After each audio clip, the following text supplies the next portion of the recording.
одоо нарийн ширхэгт буюу цулцсанд нэвтэрдэг таас гэж яриад байгаа юм л да. Одоо микрометр нь 1-2.5 мм эсвэл 10 мм ч ийм тоостой нөхцөлд ажилладаг ажилчдад энэ уушиг тоосч өвчин өвдөх эрсдэлтэй байна. Нэг нь хэрвээ та уушиг тоосч өвчнөр өвдсөн бол энэ маань эдгдэггүй өвчин гэж явдаг. Хэрвээ өвдсөн байх юм бол эдгэхгүй учраас өртсөн сэргийлэх нь хамгийн чухал байгаа. Тийм ч учраас уушиг тоосч өвчнийг бүх бие махбодын өвчин гэж үздэг. Уушиг тоосч өвчний анжилгаанд бол дүрс анжилгаа хамгийн чухал байр суурь гэдэг. Ерөөсөө тэрүүгээр л аншилдаг. Эрдэнэтгээ компьютер томографи шинжилгээ. ILO гэдэг юм олон улсын хөдөлмөрийн байгууллагаас гаргасан эрдэнэтгээ ангиллал гэдэг. Яг тэр эрдэнэтгээ ангил бүр стандарт гаргацсан байна.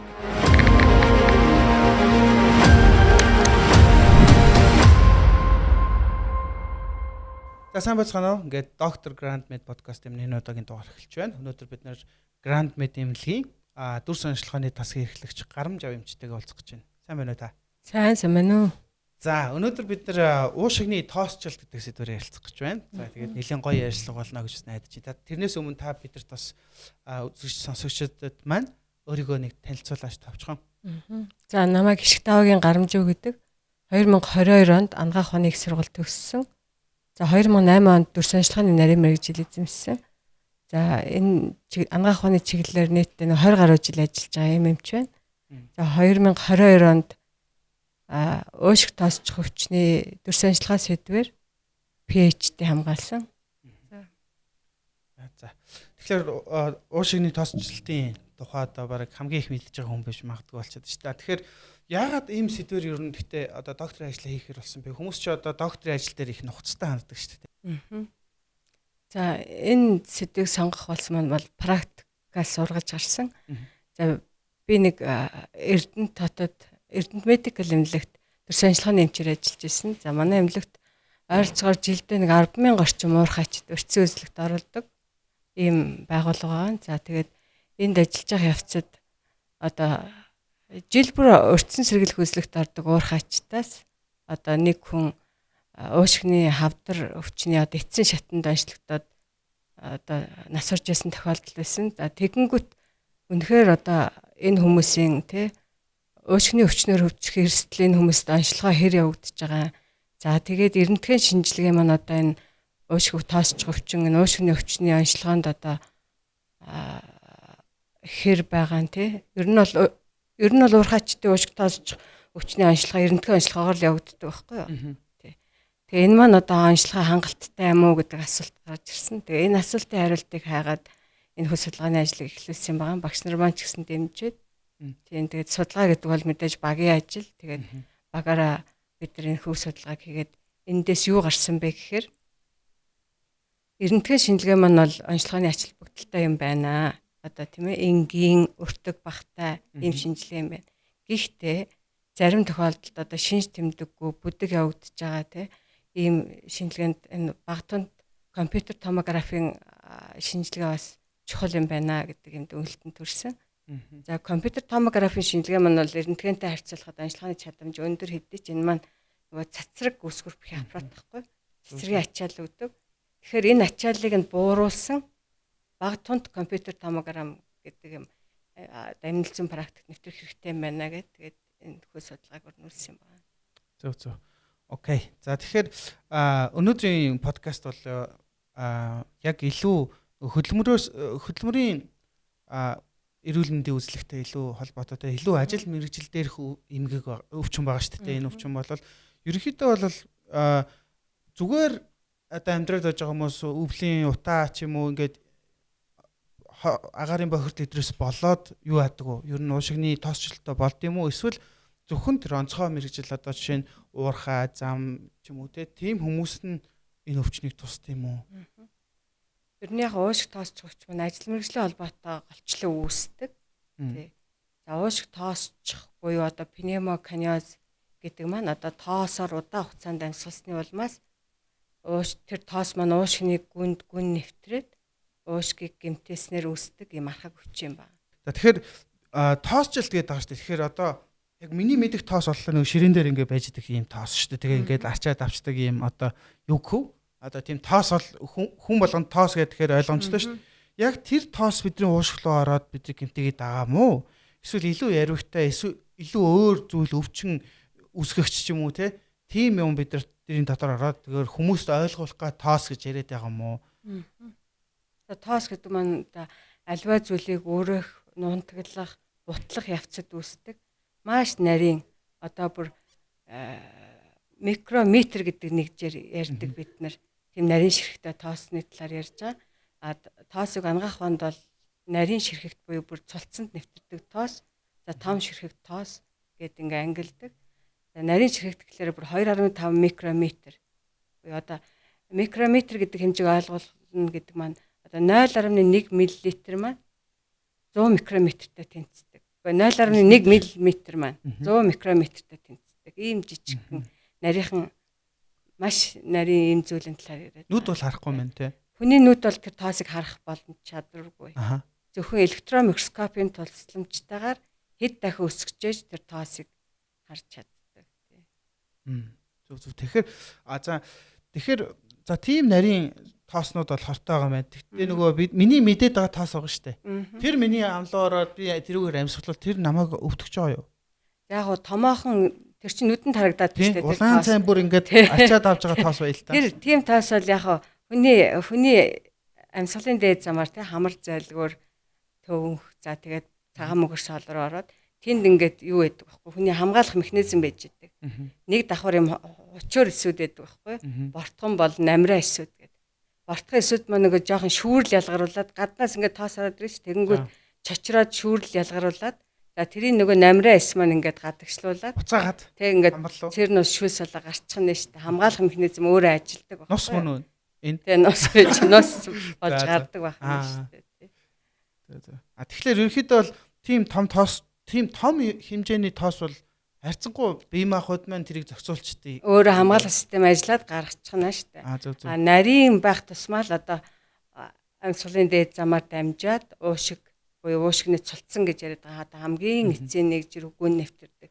Бүр тэр битгэл цус руу ч нэвтрэх эрсдэлтэй байх нь. Бүр цус руу нэвтрэх. Цус руу ч нэвтрэх боломжтой. Тэгвэл яах вэ? Тэгвэл одоо бүх эргэтэн системийн хордлого үүсгдэг л байхгүй. Тэгээ бүх нэгэн цусаар эргэлж байгаа юм чи гэмтээхгүй эргэтэн байхгүй гэмтэх эрсдэлтэй байх нь шүү дээ. Тоосоор дамжаад нөгөө тоос мань өөрөө бас химийн те хортой нэгдлүүдийг агуулж болдог. Тэгээ тэрүүгээрээ бас хордох эрсдэлтэй. Тэр тоосны одоо ер нь тэр тоос нь ер нь яг ямар элементүүд байд юм уу? Одоо яг юу тэр одоо хортой тоос гэж тусдаа байгаа юу? За тооснууд маань олон янз байдаг байхгүй юу? Одоо нүүрсний тоос, цахиурын тоос, асбестийн тоос гэх мэт. Тэгээ зарим нь бол нөгөө тэр хортой химийн нэгдэл агуулдаг. Одоо тэр хүнд металл, одоо нөгөө хар туулал, кадми, мшак гэх мэт. Зарим нь тэр химийн нэгдэл хортой нэгдэл агуулахаас илүүтэй өөрийнх нь нөгөө физикийн шин чанар нь өөрөө хортой байж болно. Одоо цахиур гэхэд юм талсттай олон үзүүртэй юм шиг. Асбест гэхэд юм урт зүү шиг. Одоо тэр маань ингээд шигдээд орчихно шүү дээ. Уушигны дээр шигдэж ороод гимтэх уушгаа илүү гимтээдэг. Тийм эрсдэлтэй ахна. Тэгэхээр зарим нь бол угаасаа хордуулаад байгаа юм байна. Зарим нь бол зүгээр яг физик ингээд гимтэл өгöd байгаа юм байна. Тийм шууд гимтэл өгөх. Тэгснээрээ уушигны тийм нөгөө уяа харимхаа чанар нь алдагдаад уушиг хатуураад амьсгалах талбай нь багасаад уушиг амьсгалах талбай нь багасна гэдэг маань хүн чинь уушгаараа дамжиж хүчил төрөгчийг авч байгаа шүү дээ тийм ээ. Нүрс хүчлийг ялгаруулдаг. Тэгээ хүчил төрөгч авснараа бид нар нөгөө одоо биед орж байгаа зүйлээ энерги болгож хувиргадаг үстэй хоол хүнсээ. Тэрэнд хүчил төрөгч тэр энерги болох үйл явцад хүчил төрөгч заавал орж идэг. Өөрөөр хэлбэл тэр явц алдагдах нь шүү дээ. Хүчил төрөгч багасаад ирэхлээр. За тэгвэл би ер нь ингэж ойлголоо. За энэ уус игний тоосчлт бол одоо хэвийн нөхцөлд ажиллаж амьдарч байгаа хүмүүст харьцангуй бага байд юм байна. Харин илүү хүнд нөхцөл буюу уурхаа дээр тэр нөгөө бужигнадаг тоос одоо хортой тоос ялгаруулдаг орчинд ажиллаж байгаа хүмүүст илүү тохиолддог өвчин юм байна. Илүү тэр тийм ажил эрхэлж байгаа хүмүүс тохиолддог өвчин гэж ойлголоо шүү дээ. Тийм. Яг зөв. Одоо нарийн ширхэгт буюу цулцсанд нэвтэрдэг тоос гэж яриад байгаа юм л да. Одоо микрометр нь 1-ээс 2.5 мм эсвэл 10 мм ч гэдэг юм. Ийм бяцхан тоос. Одоо ийм тоостой нөхцөлд ажилладаг ажилчдад Энэ уушиг тоосч өвчин өвдөх эрсдэлтэй. Тийм одоо орчинд ажиллаж байгаа хүнд нөхцөл ажиллаж байгаа хүн одоо өөрийгөө яаж мэдэх вэ? Миний уушиг тоосчлттай одоо би ер нь тоосчлттай болох эрсдэлтэй орчинд угаасаа ажиллаж амьдарч байгаа юм байна шүү дээ. Тэгвэл би ер нь за одоо бол нэг энэ талаар санаа тавьж үзүүлэхгүй бол болохгүй ч гэдэг юм уу? Одоо шинж тэмдэг одоо за би дөнгөж эхэлж ин даа гэдэг ийм юу байд юм уу? Одоо 25 дараар бол 1-р үе, 2-р үе, 3-р үе гэдэг шиг тийм үе байдаг үү нэрэ? Ааха. Яг уушиг тоосч өвч маань ер нь би дээр хэлсэн энэ маань нэг удаан хугацаагаар явагддаг архаг өвчин гэдэг. Тэгээ эхэндээ энэ маань нөгөө ийм шин тэмдэг байхгүй яваад иж болдог. Тийм учраас зарим хүмүүс анзаарахгүй ингээд явдаг. Хүндэрсэн үедээ нөгөө яг бусад амьсгалын эргэтэн системийн өвчнөдтэй адилхан шинжүүд өгдөг. Одоо амьсгаадах тийм ээ. Цэжээр өгдөг, ханиалгах, цэртэй болоо хуурай ханиалгах гэх мэт шинжүүд өгдөг. Энэ үед нь хүмүүс эмчэд хандаж аншлагддаг. Тэгэхээр ч одоо за би тийм хүнд орчинд ажиллаж байгаа хүн байлаа гэж бодъё л доо. Тэгээ би ханиалгад эхлэвэл би ханиад үрчлээ гэж өөрийгөө бодохгүй юу? Одоо чи би бол яг тэгж бодохоор байхгүй. За нэг ханиад үрчснийг дархлаагаас эргээгээд одоо юу гэдэг чинь цагаан гата таймаа олоод уучи. Тэгэл гайгүй болчихно угаасаа жил болгон ханиад. Тэгэхээр хүн эндээ андуураа тэгээд өршлөн сэргийлэх үзлэг мөсөлд орохгүй байх тийм эрсдэл үүсдэг үү ер нь? Үүсгүйс улаан цаа илттэй байх уу? Яг уушиг тоосч өвчний ажиллагаа нь одоо эмнэлэгт дүрс ажиллагаа их чухал үүрэг гүйцэтгэдэг эрдэнэтгийн компьютер томографийн шинжилгээ гэдэг. Тэгээд дээр нь хамгийн гол нь тэр хүний ажил мэргэжлийн түүх их чухал байхгүй. Тэгэхээр үзэж байгаа эмч маань өөрөө ялгах нь байна. Одоо нөгөө дүрсийн шинжилгээнүүдээ хийчихэд тухайн хүнээс анамнез аваад ямар нөхцөлд ажилладаг вэ? Ямар тоостой нөхцөлд ажилладаг вэ гэдгийг тэр эмч одоо үзэж байгаа эмч маань өөрөө онцлогоог тогтооно. За тэгээд зөвөр энэ ханиад байна уу? Эсвэл энэ хүн ийм эрсдэлтэй нөхцөлд ажиллаж байгаа юм чи уушиг тоосч өвчин өвдөх эрсдэл байна уу гэдгийг тэгэж онцлох нь шүү дээ. Дээр нь тэр дүрсийн шинжилгээнд маш чухал. Өөрмөц шинж гардаг. Тэгэхээр ингэнэ шүү дээ. Асуугаад за ийм байхаар энэ хүн бол одоо цаашаага тэр нөгөө өшөө нарийн шинжилгээнд орж иж тодорхой болох юм байна. Тийм эрдэнэтгийн шинжилгээ, компьютер шинжилгээ ямар хуу. Тэр асуулгандаа л тухайн хувь хүн өөрөө айгаа хариуцлагатай хандах хэрэгтэй байдаг. Зарим хүмүүс эмнэлэгт хандаад зүгээр би тэтгэврт байдаг хэлчихдэг байхгүй. Эсвэл одоо тэтгэврт байдаг. За эсвэл одоо юу гэдэг группт байдаг ч гэдэг юм уу. Эсвэл одоо ажил эрхлэх байгаа ч гэдэг юм ингээ орхичдаг. Гэхдээ тэр хүн өмнө нь тоостой нөхцөлтэй олон жил ажилласан ч юм уу те. Эсвэл ажилласаа гарцсан байж болно шүү дээ те. Өмнө нь тэгэхээр тэр түүх мүхээ бас юмыг айж мэтгүүгээд эмчтэй айгу тодорхой хэлж яах нь бас чухал тий. Эмч тэрийг хэлэхгүй бол тэр талаар бас сигнал орж ирэхгүй шүү дээ тий. Хэрвээ хэлчих юм бол би ийм нөхцөлд ажиллаж байсан шүү гэж хэлчихвэл бас анхаардаг байхгүй юу? Ер нь хэдий одоо жишээ нь тэр салбараас өөр байдгүй одоо жишээ нь уурхад ажиллаж байгаа хүн бол нэг тэдийн хугацаанд уушгаа шалгуулаараа ч гэдэг юм уу. Зам дээр ажиллаж байгаа хүн тийм байгаараа ч гэдэг юм тийм юм байд юм болов. Ер нь бол одоо энэ уушиг тоочноор уушиг тоочч өвчнөр өвдөх эрсдэлтэй хүмүүс жил болгон одоо эрдэнэт байгууллага өртсөн сэргэлэг үзлэг шинжилгээнд ордог, эрүүл мэндийн өртсөн сэргэлэг үзлэгэнд орж одоо энэ өвчний эрсдэлээс сэргийлж ажилтдаг л да. Ажил олгогч байгууллагууд энэ талаар их анхаарч ажилтдаг өгнө. Бид нар өмнө нөгөө өртсөн сэргийлэх үзлэгийн тухай подкаст орж ирсэн л та. Тэрэн дээр болохоор бүр хуулиараа байдаг гэж ойлгосон шүү дээ. Тийм хүн нөхцөлд ажиллаж байгаа хүмүүс. Одоо хамгийн сүүлд гэхэд 2024 онд засгийн газрын 242 дот тогтоол батлагдсан ба. Тэгээ энэ маань техникийн зохицуулалтын тухай гэдэг. Энэ юун тухай вэ гэхээр тоостой нөхцөлд ажилтдаг тэр ажил олгогч байгууллага албан байгууллага маань ажилтнаа тэр тоосноос яаж сэргийлэх юм те яаж өртсөн сэргийлэх юм стандарт. Тэрийг ингээд зохицуулж гисэн юм бичиг баримт батлагдаад 25 оны 7 сарын 1-ээс яг хэрэгжиж эхэлж байгаа. Тэр нь болохоор заавал үзлэгт орох мах хэрэгтэй. Заавал үзлэгт орно. Тэр нь эрсдлийн яаж тодорхойлох юм те тоостой нөхцөнд ажиллаад энэ өвчнөр өвдөх эрсдэл байна уугүй юу гэдгээ тодорхойлох тэр эрсдлээ яаж бууруулах юм гэд энэ бүр маш тодорхой тусгаад өгсөн байгаа. Одоо миний мэдхийн л одоо оюутлогоо ч гэдэг юм ингээд том уурхаанууд ч одоо яг нийн үгүй хэлэхэд Монголыг одоо авч явж байгаа газар шүү дээ. Тэгээ бид нар чинь бас тэр уурхаачтайгаа бас хайрлах хэрэгтэй.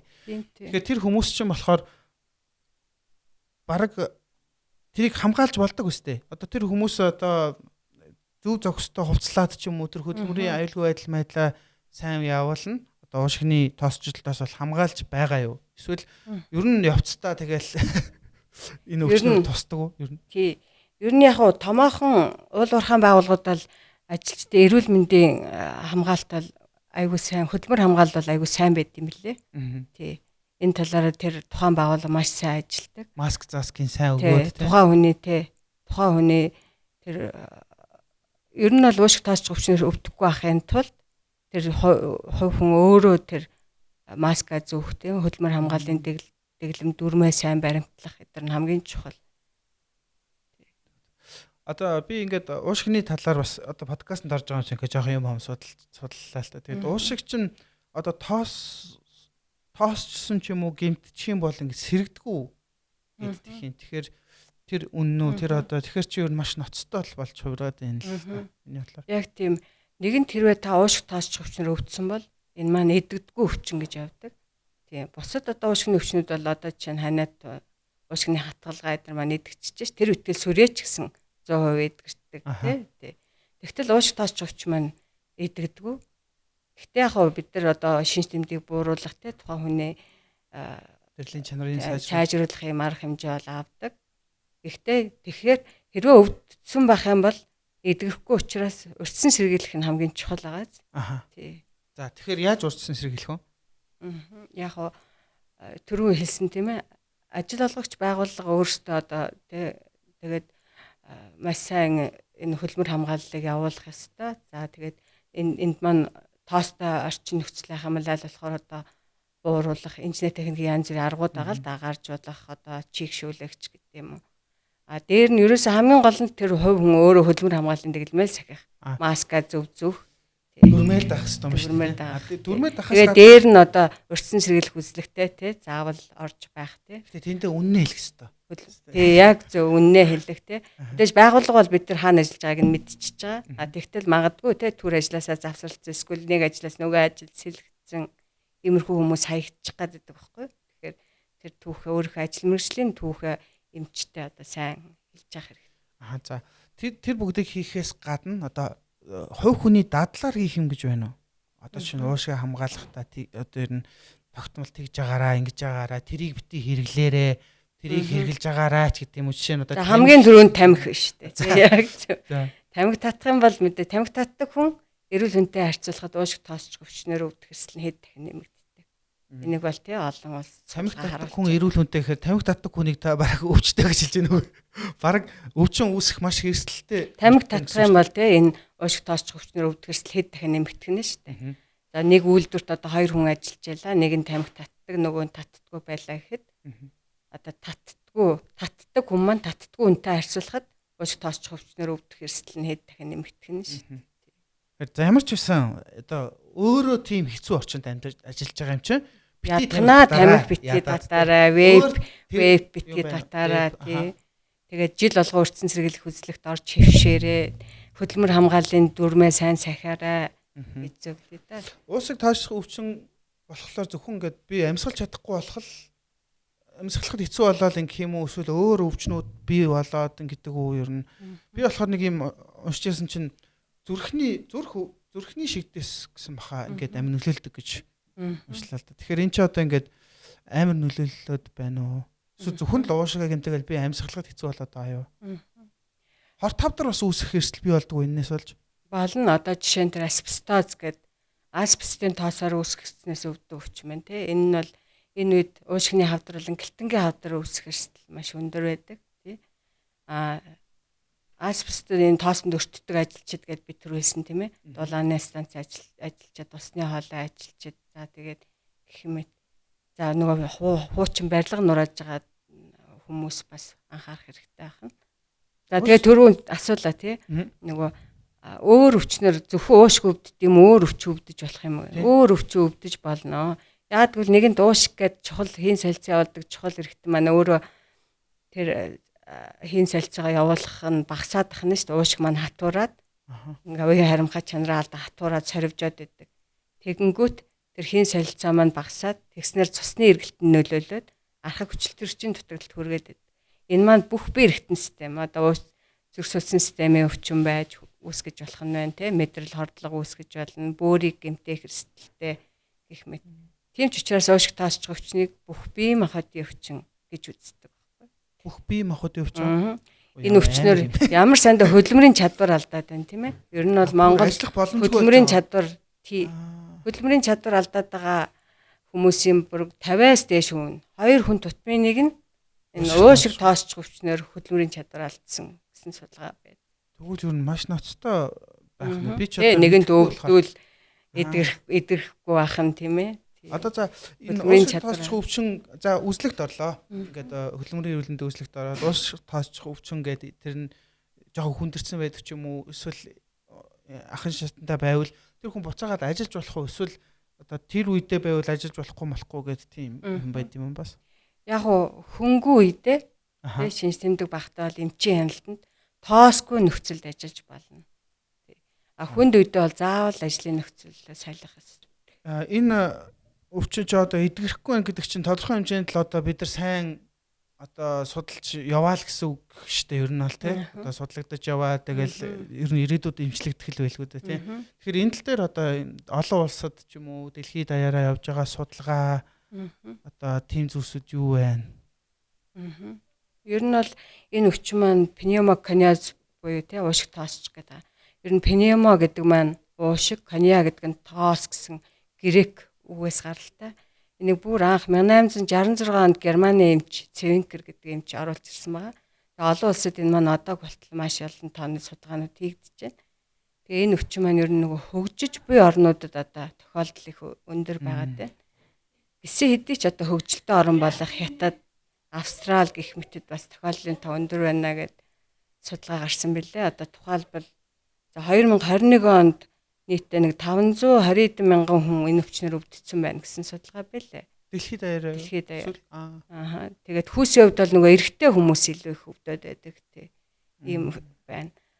Монгол улсын хувьд бол бас уушиг таасч өвчний талаар нэлээд олон судалгаа байдаг. Тухайлбал одоо яа мөнхчлөн гэдэг эрдэмтэн байна. Дээл хамсран, за жээж явзмаа, дээ хишиг тогтох, ил оюун тогс гэх мэт манай олон Монгол эрдэмтэд судлаачид энэ талаар судалгаа хийсэн байгаа. Одоо налахын нүүрсний уурхай, бэрхийн хайлуурж онш, дархны цемент, эрдэнтийн нөгөө зэсийн уурхай, бор өндрийн уулын баяжлах үйлдвэрүүд дээр нөгөө судалгаа хийгээд тэгээ энэ судалгаануудаар ер нь бол ихэнхдээ тоослогын шалтгаанд гурсан хоол архаг хүрслийн нийт мэрэгжил шалтгааллах өвчнөр өвдөж байгаа хүмүүсийн 40 орчим хувьд нь за уушиг тоосч өвчний 3-аас 9% байна гэсэн судалгаанууд байдیں۔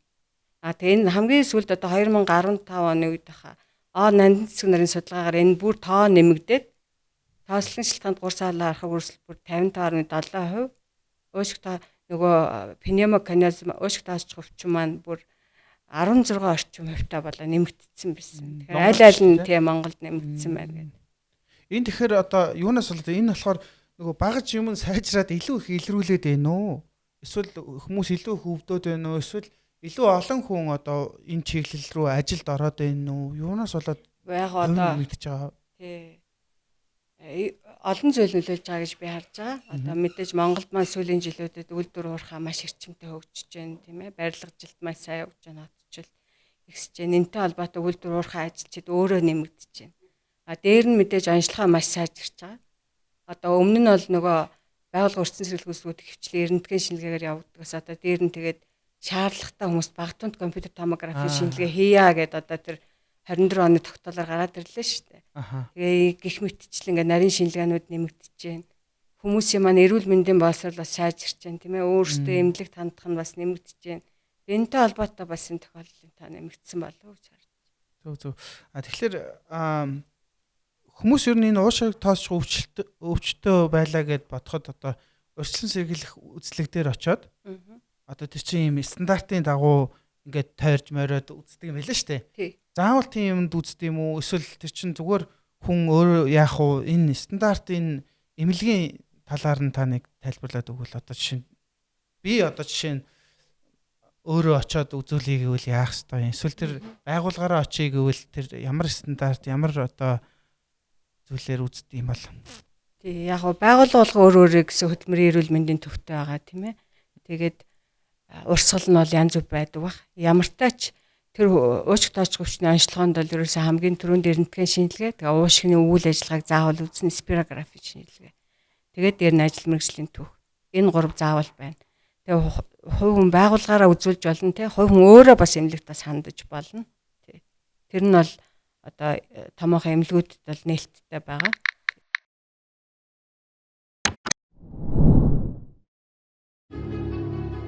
Би 32 настай.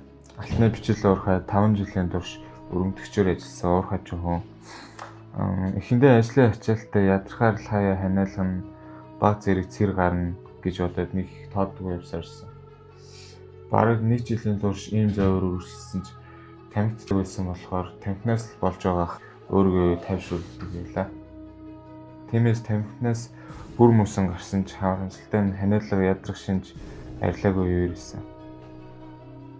Эцэст нь эмнэлэгт үзүүлэхэд рентген шинжилгээгээр уушиг нь сүрдэр илэрч сүрээ эсвэл хавдар байж шүү гэж сэжиглэн КТ шинжилгээг хамгаалсан. Шинжилгээний хариугаар уушиг тоосч хөвчний өндөтөр зэрэг гэсэн онш тавигдж эмчийн хяналтанд орсон юм. Энэ оншийг сонсоод их цочирдож санаа зовж байсан нь нөхгүй. Эмчийн зааврын дагуу ажлын орчноо сольж эмчилгээ хийх цаашд уурхайд ажиллахаа зогсоохоос өөр аргагүй болсон. Одоогоор ханиаллах цэрэг арга зэрэг зовөр багассан ч уг өвчнөө улмаас хөдөлмөрийн чадвар алдагдсан гэдгийг нэгэн сэтгэл зүйн хамгийн хүнцгэлтэй байлаа. Хамгийн их харамсдаг зүйл бол энэ өвчнийг илүү эрт хөнгөн үед нь онцлуулах боломж байсныг хожим ойлгосон явдал юм.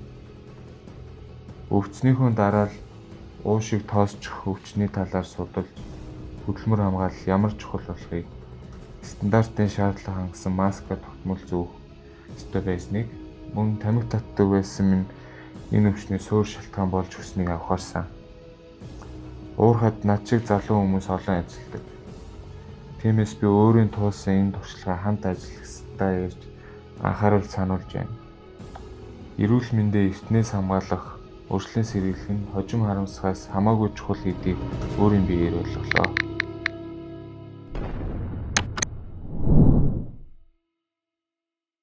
За тэгэхээр рентген одоо юу гэдэг дүр сонжлогоо айгуу чухал гэдгсэн шүү дээ. Энэ дүр сонжлогооныхоо тухай та ч өөрөө дүр сонжлогооны тасгийн эрхлэгч хүн байгаа шүү дээ. Тэгэхээр дүр сонжлогооныхоо тухай сайхан бидэрт нэг яг ингээд тайлбарлаад өгвөл. За уушиг тоосч хөвчний онцлогоонд бол дүр сонжлогоо хамгийн чухал байр суурь эзэлдэг. Ерөөсөө тэрүүгээр л онцлдог. Эрдэнэтгийн компьютер томографийн шинжилгээ. Аха. За эрдэнэтгэнд бол энэ маань өөрөө юм өвөрмөц нөгөө тоосоо одоо амьсгалын замаар орсон тоосыг уушигны макрофагууд эсвэл маань залгаад юм жижиг зангилаанууд үүсгэнэ шүү дээ. Бөглөөд нөгөө тий. Зарим нь агаар дамжуулах замаа бүгэлж болно. Агаар дамжуулах нарийн зам бронхиалуудаа бүгэлж болох нь. Зарим тэр уушигны цулцсангаа бүрхэж гэмтээгээд гэмтэйг хатууруулад гэмтээчих нь. Тэр маань эрдэнэтгэн зурагт юм жижиг цэггүүд харагддаг байхгүй. Цэг шиг л юм харагдана гэсэн үг. Тэгээд ойлгочих тий. Шар будаа шиг. Шар будаач хүрэхгүй. Ер нь бол хэмжээгээр нь бид нар 1-3 мм-гээ жижиг 3-аас тий 7 мм одоо 7-аас 1 см хүртэл ч гэдэг. Ер нь 1 см хүртэл хэмжээтэй л юм жижиг шигүү юм зангилаанууд үүсдэг байхгүй. Тэрийг эрдэнэтгэн зургаар онцлдог. Тэгээ эрдэнэтгээнийг онцлох бүр ингээд ILO гэдэг юм олон улсын хөдөлмөрийн байгууллагаас гаргасан эрдэнэтгэн ангиллал гэдэг. Яг тэр эрдэнэтгэн ангил бүр стандарт гаргацсан байдаг. Ийм тодорхой юм 22 стандарт зураг өгөөд яг энэний дагуу онцлно гэдэг. Тэгээ энэ ангиллын дагуу уншиж одоо онцлдог. Тий. Гэхдээ яг дүр санжлагын юм чуулганы онцлогыг хийдгүү л дээ. Тэгээ дүр санжлагаа төгсчөөд одоо тухайн энэ чиглэлээр тодорхой сургалтанд амрагдаад тэгээд ингэж энэ эрдэнэтгэн зургийг уншдаг байгаа. Тий. Тэгээд тийм жижиг олонхын дагуу уншихын тулд стандартын дагуу уншдаг. Тийм стандартаар тэр олон жижиг цэг шиг сүдрүүдийг л одоо эрдэнэтгэн зураг дээр тархалт нь ямар байна тий 2 уушигны айл талбайг хамарч тий за тэгээ хэмжээ нь ямар байна хэлбэр дүрс нь ямар байна дотор нь тэргээ жигд бүсгүй ангилчтэй ямар байна тий дээр нь гэлтэн өөрчлөлт байгаа мó байхгүй мó өөр бусад уушигны өөрчлөлт байна уу байхгүй гэдэг жоохон нарийн л да тий тэгэж уншдаг байгаа тий зөв тэгээд эрдэнэтгэн шинжилгээнээс гадна компьютер одоо технологи хөгжөөд компьютер томографийн шинжилгээг одоо уушигны өвчин ялангуяа уушиг тоосч өвчний ажиллагаанд бас ашиглаж байгаа. Мгм. Гэхдээ энэ маань бидээр хэлсэн цацраг үүсгэр бүхий аппарат. Мгм. Одоо стандарт эрдэнэтгэн цээжний уушигны цээжний зураг авахд нэг ойролцоогоор 7-8 миллизиверт тун авдаг. За. Цацрагийн тийм тун авдаг байна шүү дээ. Тэгвэл энэ цацрагийн тунг бууруулсан одоо бага тунд бүр хит бага тунд компьютер томографи шинжилгээ одоо эмнэлзэн практикт ашиглаж байгаа. Мгм. Тий. Тэр маань бүр Хүнэл бодож байгаа шүү. хүнээл бодож байгаа. Аха. Шинжлүүлэгчээ бодож байна гэсэн үг шүү дээ. Тийм тийм. Тэр маань яг эрдэнэтгэн зурагтай бараг адил тун аваад бүр А, илүү нь бүр үү? тий. Эрдэнэтгэн зураг одоо авахд ойролцоогоор 0.2-оос 0.5 миллизиверт тун авдаг байхгүй юу? Яг тэр дайны болтол тунгийг бууруулж чадсан юм шинжилгээ одоо гарцсан байна. Тий. За. Тэгвэл сайжрал явна шүү дээ. Сайжраад. За бидний цаг ерөнхийдөө дуусах чинь. Тэгээд хитүү хоёул болохоор яг энэ өвчний тухай маш сайн ярьлаа шүү дээ. Яг за энэ өвчин ийм байна, ингэдэг юм байна гэд. За магадгүй тэр хүн чинь за миний ойлгосноор ингээд нөгөө уушиг руу чи ингээд чигжээд одоо нэг шавхц үсээд ч юм уу доороосоо ч юм уу хаанаасаа чи тэрийг мэдэхгүй л дээ. Ингээд булангаасаа ч юм уу ажиллагаагүй болоод маш бага юм уушиггаар ингээд амьсгалж байгаа юм шиг байна. Зөв үү те? Тэнгууд тэр хүн чи одоо ингээд амьсгаадаг ч юм уу ингээ хэцүү амьсгалахад хэцүү болно шүү дээ. Тийм үедээ одоо тиймэрхүү байгаа хүмүүст өгөх зөвлөгөө гэж байд юм уу? Яг одоо агаар амьсгал гэдэг ч юм уу мэдэхгүй байна те. Эсвэл дасгал хийвэл бүр ингээ амьсгалаад бүр хэцүү болчдөг ч юм уу? Дасгал хий гэдэг ч юм уу? Тийм одоо практикал зөвлөгөө бий юу? За ер нь бол би дүрс ажиллагааны эмч мэргэжилтэй. Аха. Тий онцлогоо хийдэг гэсэн үг шүү дээ. Тэгэхээр одоо эмчилгээ болон тухайн хүмүүсийн одоо баримтлах тэр бусад нөхөн сэргийх эмчилгээ байд юм уу дасгал хөдөлгөөн хоол унд энэ талаар бол одоо сайн хэлж мэдэхгүй байна. Тий. Тэр талаар мэрэгсэн эмч нь одоо тэрийг тэгэхээр тий хэрвээ ингээ завир байгаад нэгэнд онцлогдох юм бол мэрэгжлийн эмч нарын хяналтанд угаасаа явдаг. Тийм тэр эмч нар маань өөрсдөө тэр эмчилгээгээ хий зөвлөгөө өгнө. Тий. Зөв. Хүрээд ирүүлэн та бол аншилж байна. Тий, аншилгаа бол хийгдэнэ. За. За ингээд маш их баярлалаа. За тэгээд одоо дүрс онцлогоотой холбоотой за уушигны тоосчлттой холбоотой та яг ингээд бит хоёр ярьж чадаагүй гэхдээ танд чухал байгаа юм байвал юу байна? За тэгээ өнөөдрийнхөө подкастыг ер нь өндөрлж байна. Тэгэхээр хамгийн сүүлчийн та одоо хэлж амжаагүй хэлэхгүй болохгүй эсвэл одоо нөгөө урхаа мурхаад ажиллаж байгаа хүмүүст ч юм уу ингээд хэлэх юм юу байна? За яг хаа дахиж хэлэхэд уушиг тоосч өвчин маань одоо нэгэнт өвдвөл бүрээдгэрхгүй тэгээд юм даамжрах хандлагатай явагддаг юм архаг өвчин одоо тэр битгээл хөдөлмөрийн чадвар алдалтанд төрөгдөг амьдралын чанарыг бууруулдаг дороотуулдаг юм өвчин байна шүү дээ. Ганц одоо нэг тухайн хүндээ ч биш тухайн гэр бүлдээ тий бас нөлөөтэй тэр битгээл одоо улс орондоо ч гэсэн тий сөргөөр нөлөөлж болох үс юм анхаарал татах юм эрүүл мэндийн асуудал байна. Тэгэхээр хувь хүн маань өөрөө одоо хэрвээ тийм орчинд ажилладаг бол өөрийнхөө тэр өрсөн сэргэлэг сая дэглэм дүрм журам сахих хөдөлмөр хамгаалал гэдэг талаар ярилцлаа. Энийгээ сайн сахиараа л гэж зөвлөе доо. Тэгээд ер нь шинж тэмдэг илрээгүй байсан ч тийм ээ эмчэд үзүүлэх хэрэгтэй. За маш их баярлалаа. За ингээд энэ удаагийн маань доктор Grand Med podcast-ыг өндөрлж байна. Тэгээд дараагийн дугаараараа ирнэ уулзцаа.